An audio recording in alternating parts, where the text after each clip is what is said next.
Today we're going to be making a Valentine Day gift. The items that you're going to need is the crayons that you saw, scraps, materials, scissors, an old t-shirt, an iron, and you'll also need, from the Dollar Tree, one of those little canvases that has handles. Now what you see that I'm doing here in this step is I'm taking my crayons, just like the old days, and just doodling around, coloring, which honestly is fun, I believe. It kind of brings you back to that childhood, but this is also a step that you could involve your grandchildren or your children in. It's very relaxing. I chose brown to do for the llama, and then I'm just going to color in the rainbow with the choices I have. You can alternate your crayons and your coloring pencils.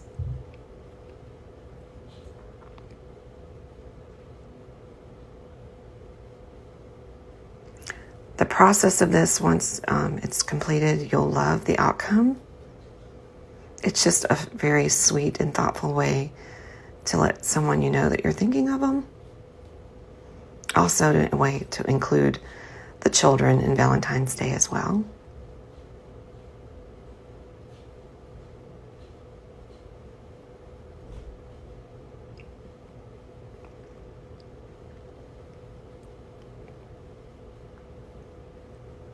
Now you'll see that I alternated using the crayon with a crayon pencil, and that just helped blends the colors, make it a little bit more vibrant.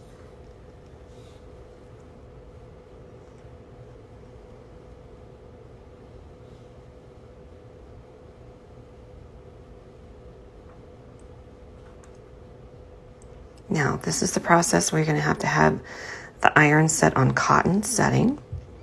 Make sure that you have your cardboard or your insert, and then you're going to place the t-shirt or another towel on the top, but I used an old t-shirt.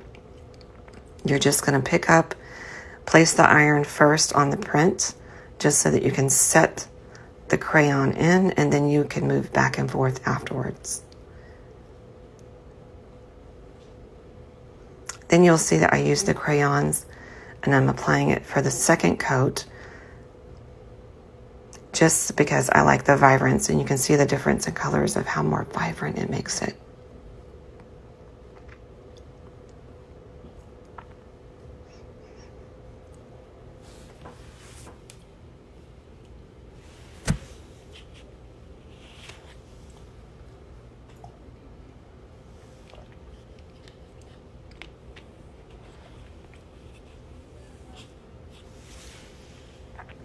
Now, once this step has taken place, you're going to go back for the second time, moving the t-shirt so that you don't blend any of the colors on there. And then you're just going to go again. I went in circular motions just to make sure, and then it's set.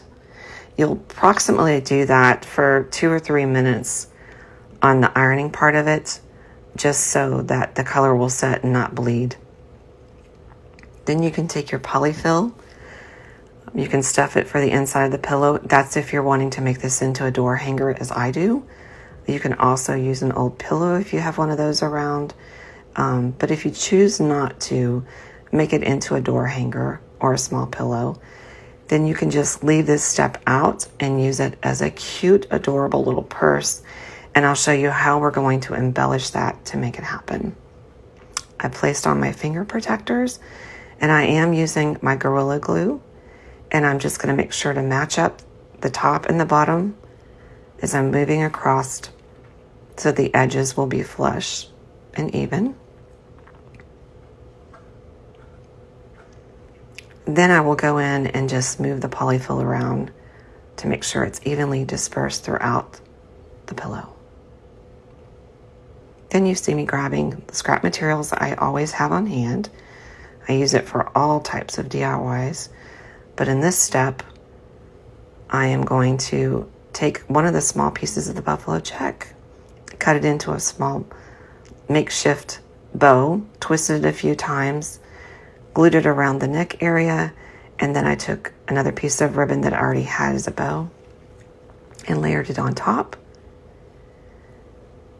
Then you will see me just take the scraps, placing them together. They're going to be all uneven, different lengths, which is going to be fine because it's going to really just bring a different texture, a different level that once you tie it on.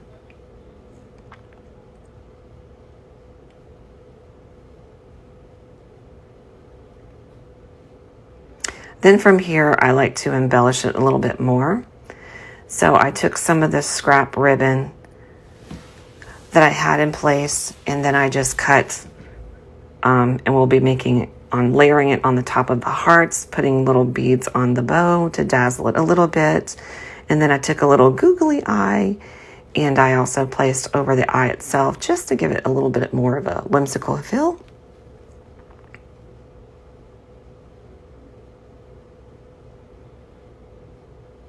Adding a little few more pieces of scrap material in there just to make it look a little more full.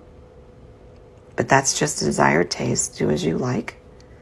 And you can see here's the part where I'm placing the cutout hearts from the materials I used. Just adds a little dimension to it.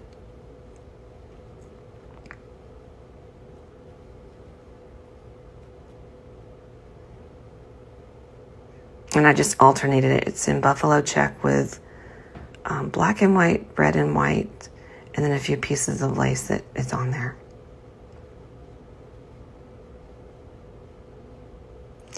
Then I'm just taking some of my leftover buffalo check ruffle material that I have, and I'm going to place it along the bottom of it,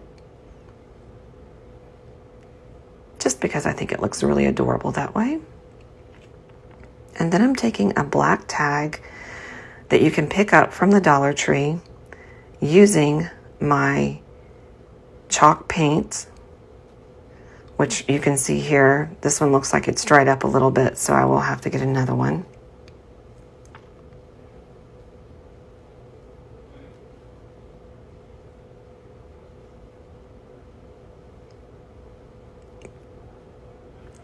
And I'm writing the word enter in there.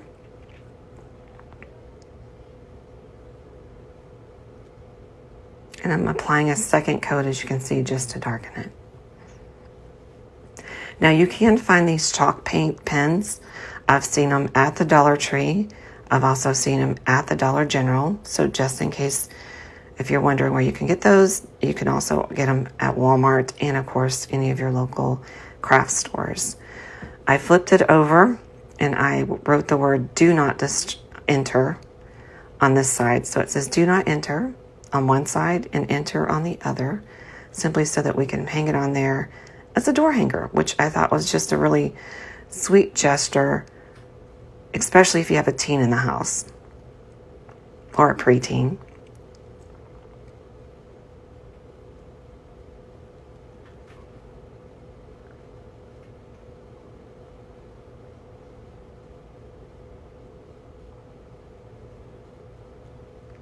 And I just went over it for the second time.